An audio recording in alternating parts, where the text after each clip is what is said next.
Welcome to Spill the Tea about weddings. Hi, I'm Teresa. Hi, I'm Sheila.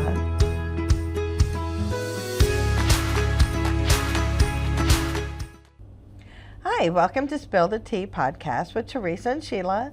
I'm Sheila with Finest Details. I am a wedding planner, florist, and decor rentals in Goldsboro, North Carolina.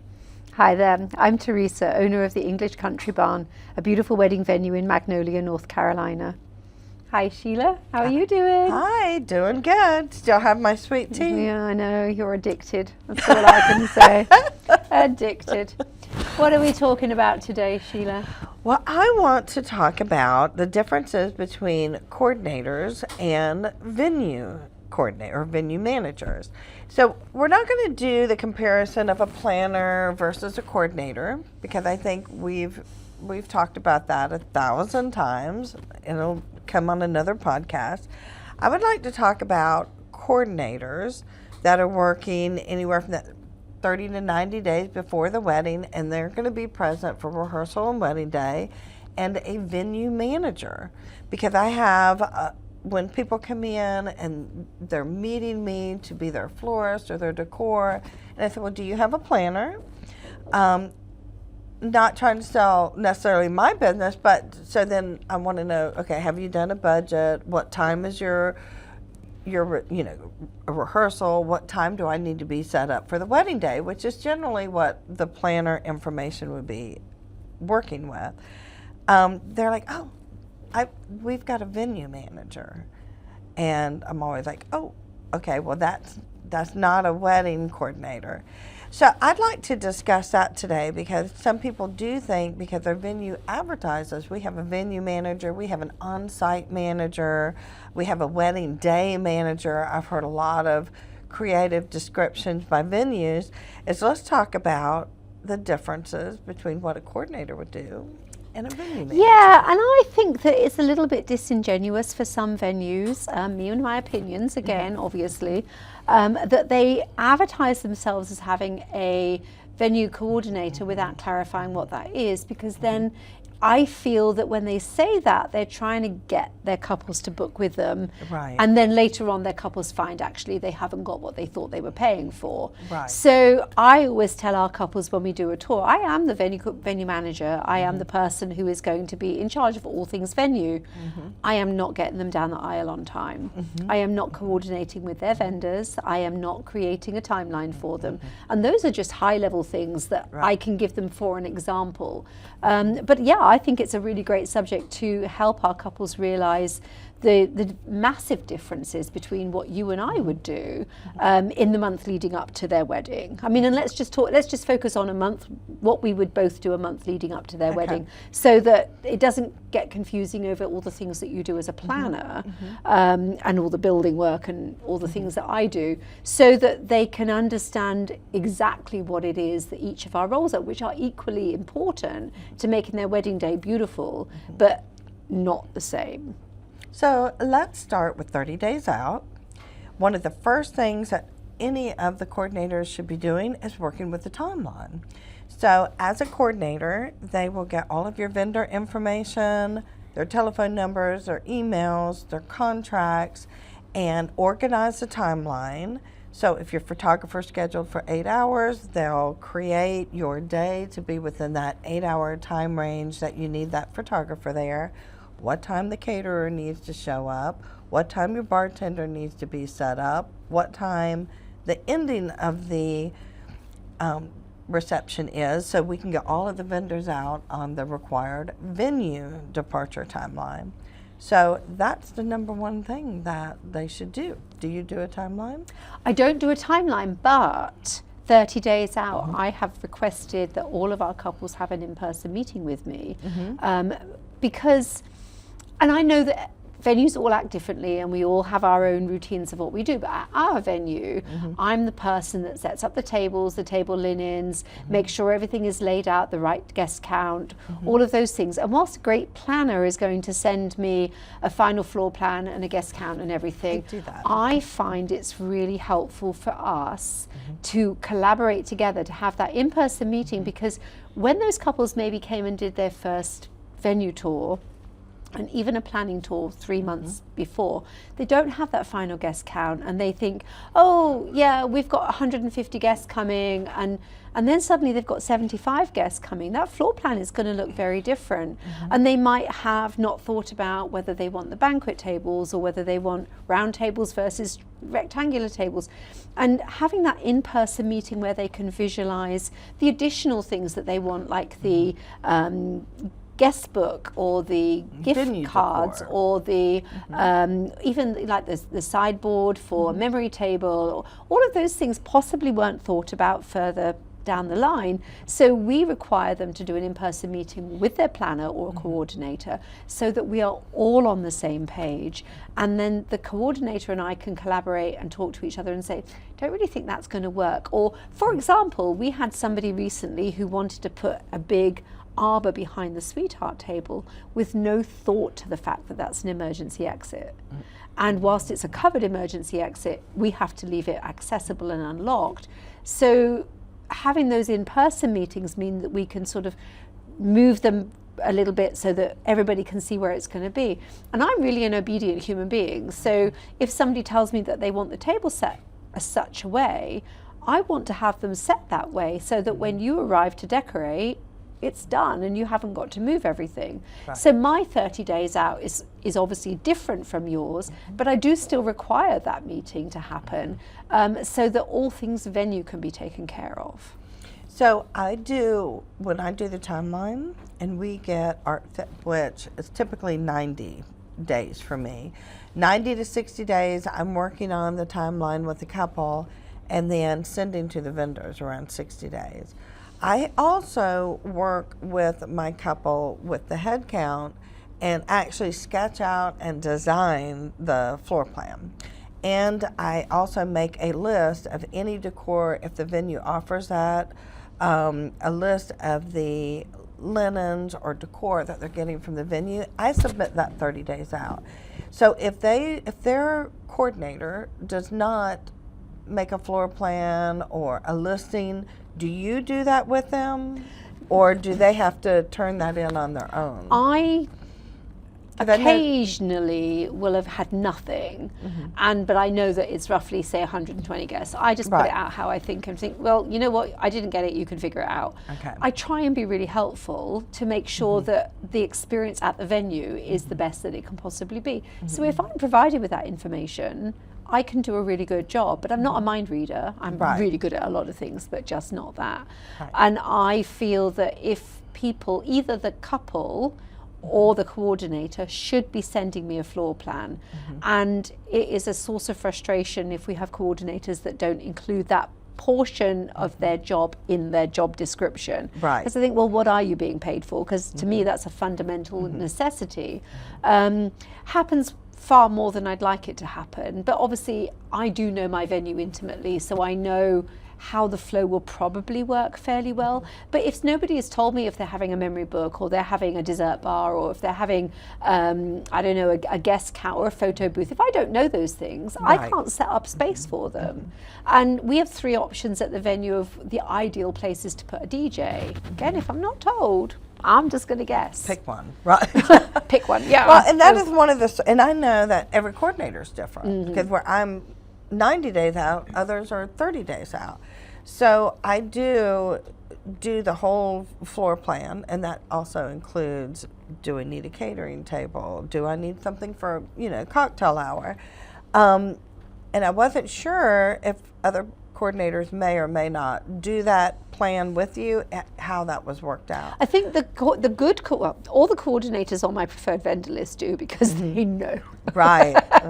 I think they've seen my face a couple of times, and I better just do it for it. But the ones that are my personal bone of contention are the ones that literally are doing day of coordination, who I personally do not recommend ever to any bride. Listen, do not pick a day of coordinator because you are doing yourself a disservice. Most good coordinators will do a floor plan. And if they're not providing that service, then you better ask what you're paying for, honestly. And I am quite disdainful about that situation, because it makes, I wouldn't even say it makes my job easier, because actually if I just put the tables where I feel like it and don't really Right. care, then it's not my problem if they're in the wrong place. But it makes the couple's life easier, and that's what we're aiming for, surely. And also for couples that are watching this, another reason it's important that your coordinator do you a floor plan is if you're doing a seating chart and you need 15 tables and you're going to have 7 at some, 8 on some, or 9, the venue doesn't need to know that. And she may say, okay, I'm going to set for 120, but be at 18 or 19 tables. So your seating chart will be off, the amount of people sitting at the table are off.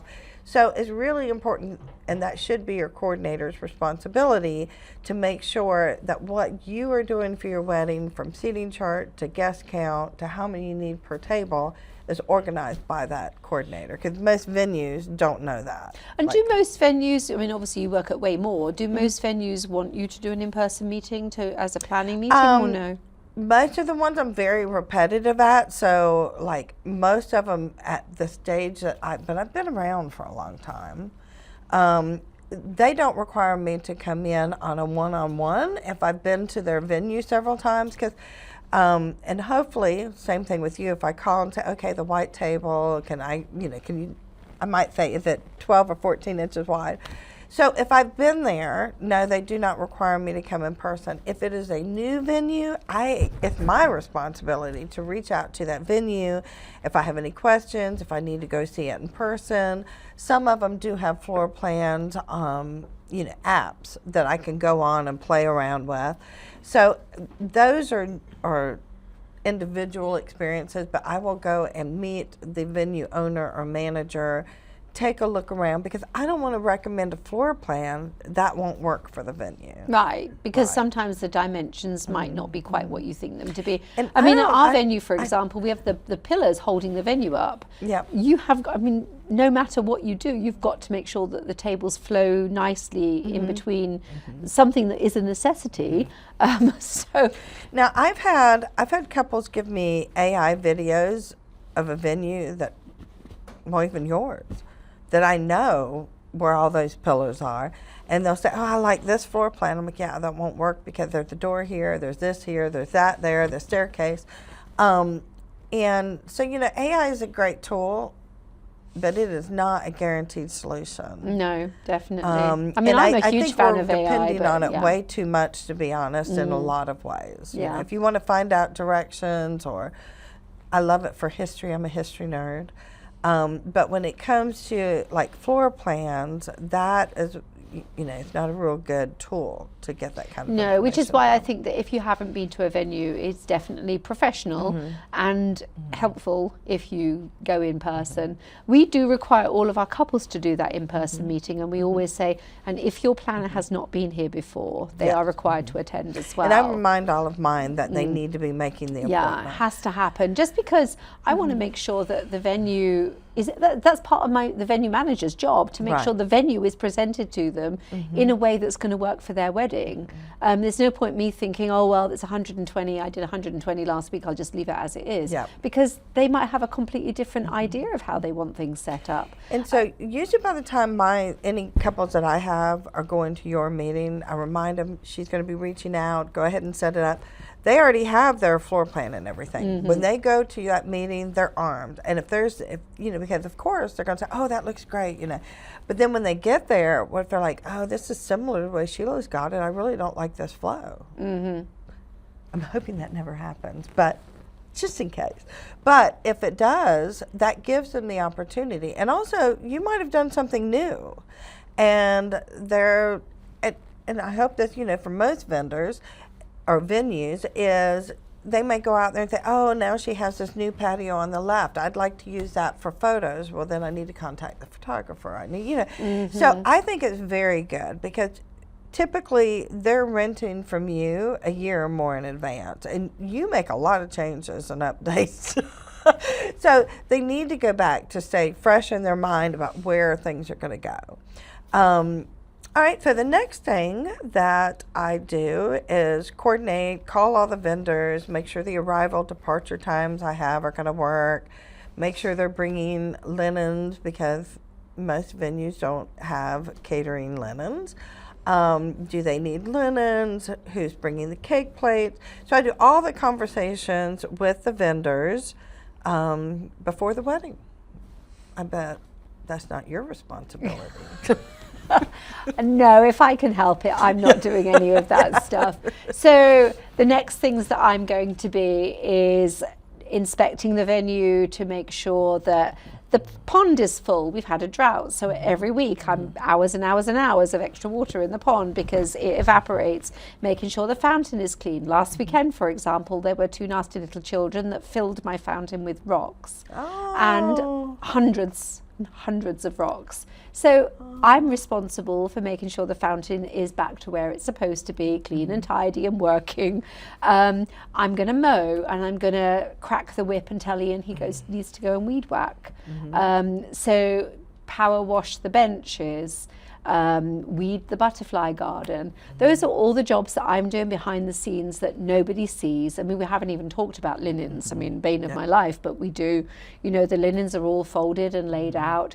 I'm contacting the cleaner to tell her which houses need cleaning that week. I'm making sure she understands when I've got meetings going on, because she doesn't want to be there when we've got meetings going because she's inordinately shy. And so making sure that she has enough time to get the venue clean in between meetings, and obviously there's no point her mopping a floor to then find that I've got 5 meetings coming in who have all got dusty feet, because then the floor's dirty again. So all of those coordination things that are done behind the scenes that nobody sees ever, but are so fundamentally important to know that when our couple walk in on Friday morning, it is exactly as they expect it to be. And that's not even talking about last weekend I had a wedding of 200 people. Next week I've got a wedding of 101 people. Consequently, it then means I've got to move out 99 chairs and all those spare tables on top of all the coordination. So those are the kind of things that I'm doing while you're talking to vendors and doing timelines. And I don't do any of that. You don't? I don't worry about the yard care. I don't worry about are the toilets clean. I don't worry about if there's enough tables and chairs.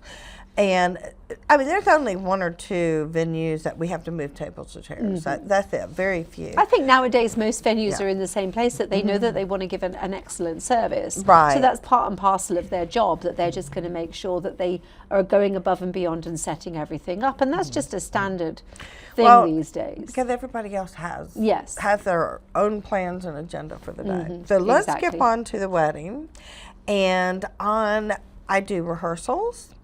And I will meet with the wedding party, the officiant, any of the vendors that do want to be there. We do a full run through, sometimes twice, of where we're going to be meeting with the couple, what direction we are walking, where we're going to stand, exit, even talk about our plan for rain plan, and also afterwards, while the guests are at cocktail hour, how I need them to wait, where they need to sit for photography hour. We do all of that, and then the day of the wedding. Well, no, let's just talk about what I do on rehearsal day. What do you do on rehearsal? None of that. Okay. My rehearsal day starts at 9 o'clock in the morning when I greet the couple, give the bride a hug, ask her how excited she is. My favorite day, the anticipation. We've talked about that before. Love it. Make sure the air is set so that everybody is comfortable. Make sure that the bride has got no questions that are pressing that she needs. The day before, I will have set out all the decor that she's borrowed, make sure she's happy with everything that's there, do a walkthrough with them to see that the venue is as they expect it to be. If there were any discrepancies, that we discuss that. Ensure that the toilets are completely stocked with all of the just-in-case baskets and all of those good things. And then say, bye, see you later, here if you need me. Over to you. All right, well then wedding day. I'm there with the first vendors, pretty much to the last vendors. And I am there to make sure everybody's arrived on time, make sure that nobody's running late, make sure all the supplies have been delivered, that the wedding party is happy, the photographer's there to take them on their photography, do we have the flowers set, line them up for the ceremony, and actually manage the entire ceremony into cocktail hour, into reception, hour by hour, minute by minute, making sure all vendors are there, that everything is taken care of until the last vendor leaves. So that is a full day. Sometimes it is a 14-hour day, sometimes it's a 20-hour day. So what do you do on the wedding day? Wedding day is actually mostly my day off. So normally, the early morning, walk the dogs first, wander over to the venue, put the umbrellas up if people want the umbrellas up for the cocktail hour, turn the fountain on, leaf blow, make sure that there's, this time of year it's all those horrible little things that look like helicopters. And they're I don't even know what they're called, but those... No-see-ums? No, they're like buds, pollen of some description, but they look like helicopters, and they're awful. And they come down, when they come down, they whirl around like this, and they come down and land on the ground, and we have to blow them all away. So leaf blow. Make sure the rain plan is also clean and tidy, constantly left set up, so that if we happen to get a sudden rainstorm coming in, they can just move over there. Give the bride a hug and say, bye, see you later. If you need me, let me know. Hello, I'm here all day. Wander up, once we know all the vendors are there, normally we'll wander up and just say hi, particularly if they're vendors we know well, because we'll just sort of say hi. And if they want Annie, make sure that I have got Annie groomed and ready for them. She is a brat, so she takes about an hour to get ready. So that's my hardest work of the day, if I'm honest. And then that's me done. If they don't want Annie, I'm done after leaf blowing. No. Just done. Ian tends to pop up in the evening, make sure everybody's happy. Does his important bit wandering around, and I say, don't forget to get me a picture. So that's it on wedding day. Well, then I think that should help couples really see I the hope difference. so. And then the day after wedding day, I know that you don't have a day off because you have decor and florals and all of those things to take care of, but from the coordinating perspective, we're done. You're done. Yeah. Whereas, once the last vendor leaves on wedding night. Now, I hope my relationship doesn't end with my couple, of course, but yeah, as far as that part of the couple relationship, we are done. Right. We're usually here restocking, cleaning, putting up, and getting ready for the next week on Sunday. Right. Whereas we are Sunday morning, clearing down, meeting with our couple because they get a 3-day experience. So meeting with them, making sure everything went as they wanted, getting reviews from them to talk about other vendors. Would they recommend them? Did they love them? Was everything great? And then moving chairs and table and starting all over again, getting ready for the next wedding to see if I need to move chairs in or out so that they're all done, stacked, and then Sunday afternoon is tour day. Well, so see, our roles are very different. And I think that there is a little bit of confusion, and I hope this really clarified it. We're on logistics, and the venue is making sure that everything at the venue is done, but they're not taking care of your ceremony rehearsal space. So we each have very important roles. Together, it makes it for a wonderful day, but they are very different roles. I always tell our couples, I will make sure the venue is perfect, but I'm not getting you down the aisle. And that's in a nutshell, essentially. There are so many nuances to your job, so many behind the scenes to my job, but they are equally as important. But I do think it's important that couples don't misunderstand what a venue manager is going to do. Right. Because on wedding day, I might be making macarons. Well, then go there. But thank you so much for listening today to the podcast. And please follow, like, share, and subscribe. We are on Podbean, Spotify, and YouTube. Thank you. See you next time.